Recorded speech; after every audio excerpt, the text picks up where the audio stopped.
And this envelope contains 2 beds and 1 face towel, 2 sheets. It's a nice gesture. This would be ideal and necessary if I were sleeping, but I don't need to sleep. This is obviously a sleeper. But it quickly converts into a day traveler because trains run here for on up to more than 2 days. Like from Calcutta across India to Bombay. It's more than a 1-day trip. Probably a minute or two before 6:50, and we're supposed to leave at 6:50. The something or other just started warming up. I can hear from here. We might actually take off on time. One other train they were making an announcement is 10 hours and 15 minutes late. Probably due to some either fog or some other problem. But if we really are going to leave on time, that means this train, rather than being packed, at least this car, rather than being packed, has maybe 10 people on it total. But this is either second class or first class, and they're almost equivalent. This station is known as, by its code name, DEE, but it's called the Delhi Sarai Rohia railway station. Relatively small, apparently. Very old, it seems. Usually have some kind of trauma and nervousness from the time I leave the hostel until I actually get onto my train. Just because it's a no man's land when you're basically in limbo. You have no more nights at the hostel, which is filled up for the next several nights, and you don't yet know whether you're actually going to get to the railroad station, whether you'll find your train, etc., etc. So it's always a relief when you find it and know you're in your right spot. About 16 minutes late, and we're now pulling out, which is great.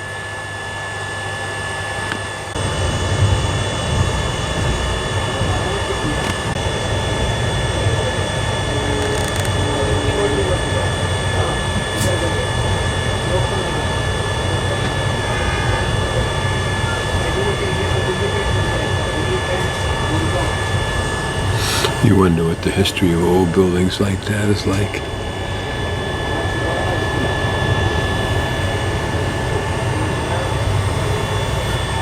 When you drive through it on the early morning with the street lights, there's this haze that is the pollution. Thick even at the street level, even within a half a block or so.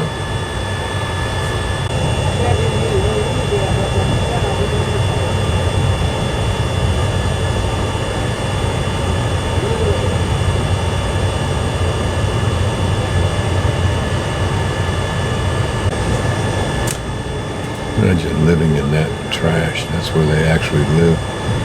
How sad.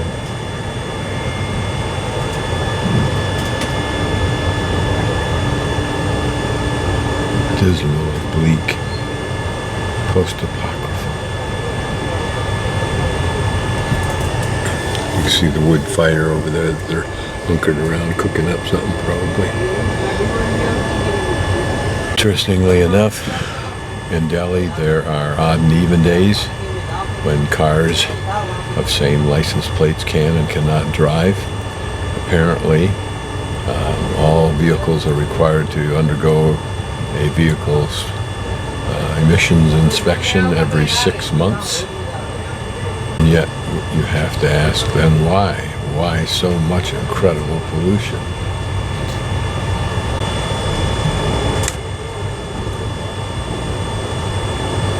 Probably the greatest curse to mankind has been the plastic bag.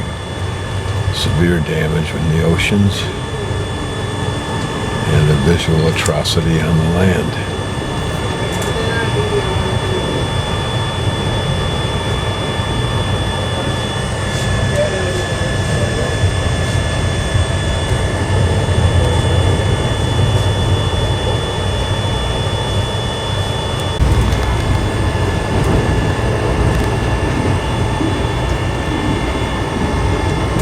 they're all communities in their own right. I don't know why all these people are sitting here, whether they're waiting for a train that they will jump on. I don't know.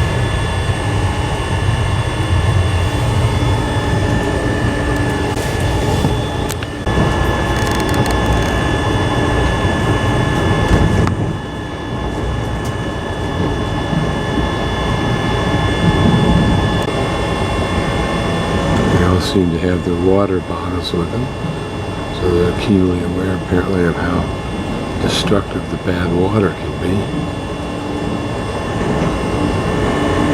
Those are the little stores and the streets and so forth.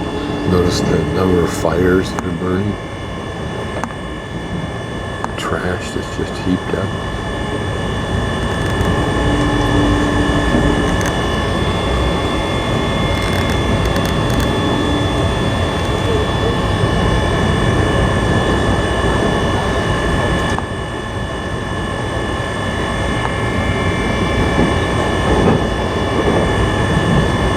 And to these people, their cubicle is home. A refuge, just like mine is.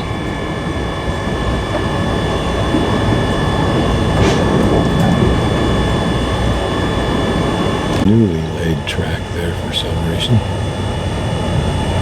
Maybe for one of the high-speed trains. A little bit nicer area, isn't it? Believe it or not. Look at the Anasazi type ladders.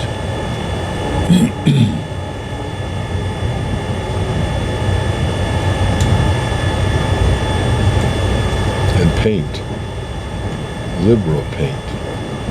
These people have a pride of residence or ownership, whatever. I'm sure it functions just like any other little community. Love riding on trains. It seems to be the inverse of a TV documentary. A visual inverse.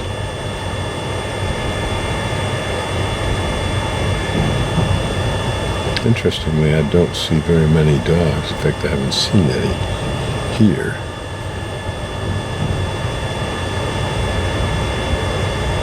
TV antennas up there.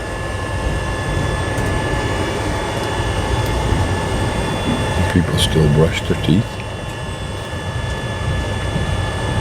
Look at the fog, the smog, whatever you want to call it.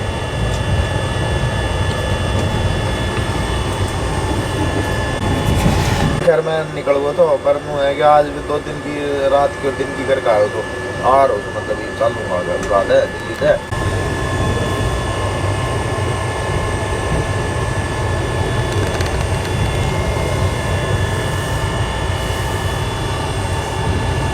Interesting. People with backyards that are somewhat maintained and beautified there. You can see the myriad strata. Much nicer area now. Mix of new or maintained buildings. This may be fog, although I think fog coalesces onto individual particles in the air, i.e. pollution. At least we're in the countryside. Getting very thick now, and it may account for the train being late on this particular route.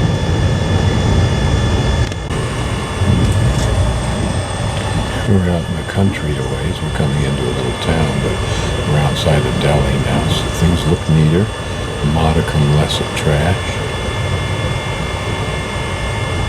Along the sides of the train, sometimes a small herd of cow-type creatures. Notice the color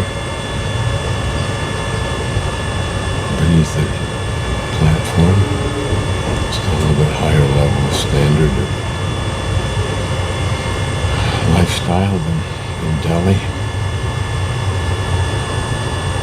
gardens. It's interesting. People, pigs, and cows picking through the trash.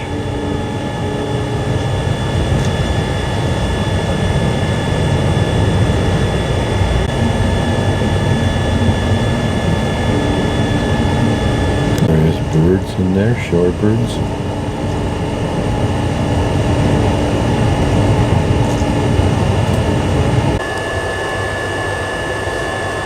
और इस side में कितने school में जाओ जगह अपने कहीं नहीं खेलते रहो हाँ अच्छा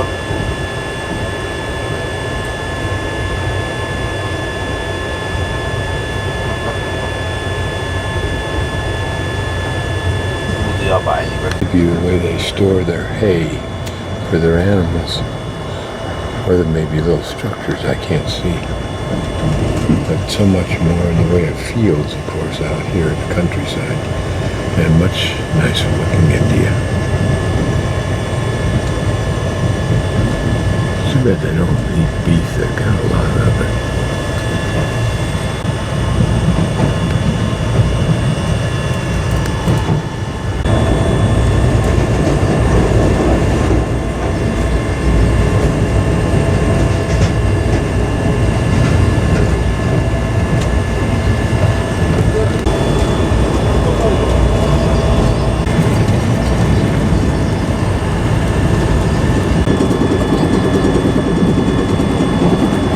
Scarecrow way over there. Couple of them. The lack of trash out in the countryside seems to reflect Dave's viewpoint that it's a matter of self-worth. Whether people control trash or not.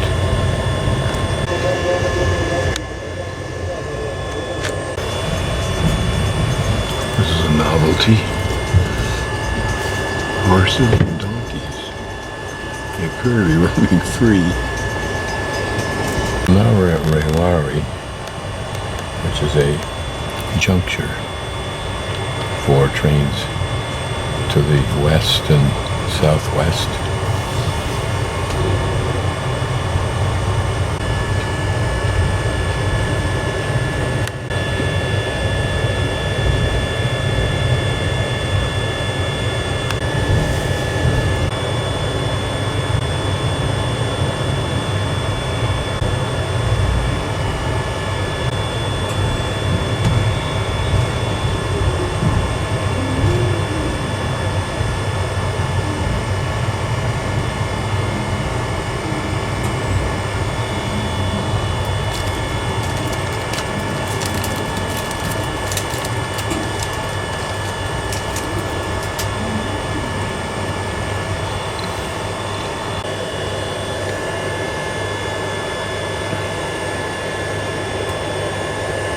Two gentlemen from the next compartment up stopped, and an older man reminded me of Cliff Hansen.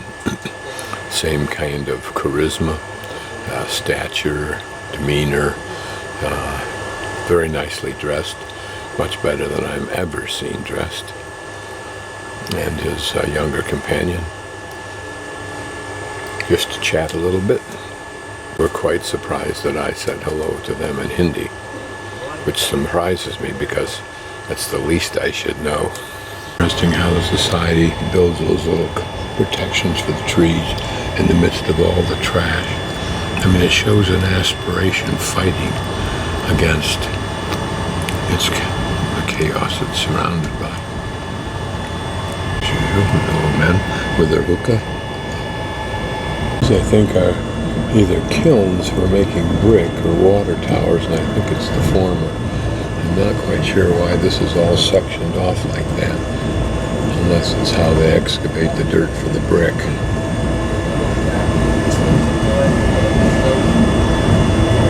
Notice these paddy-like things. See them over there?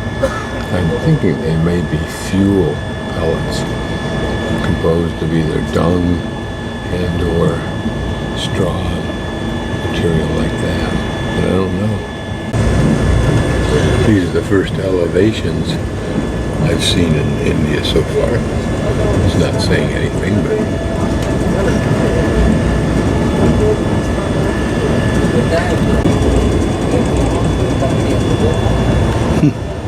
Almost look man-made. It's an agricultural train moving slowly in the opposite direction on what I think is narrow gauge lines. These used to be here till they converted to the wider ones, but I'm guessing that this is a train that simply carries hay. See it sticking out of the door?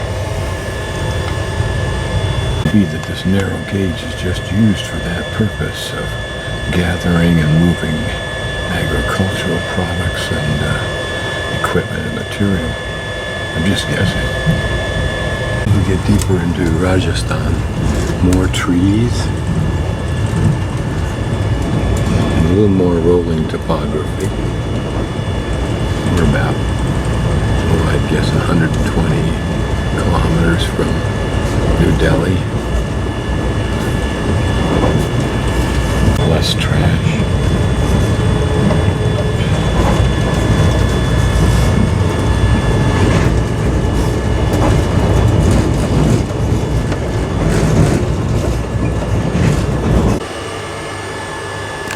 Looking woman. She's station manager type, I think.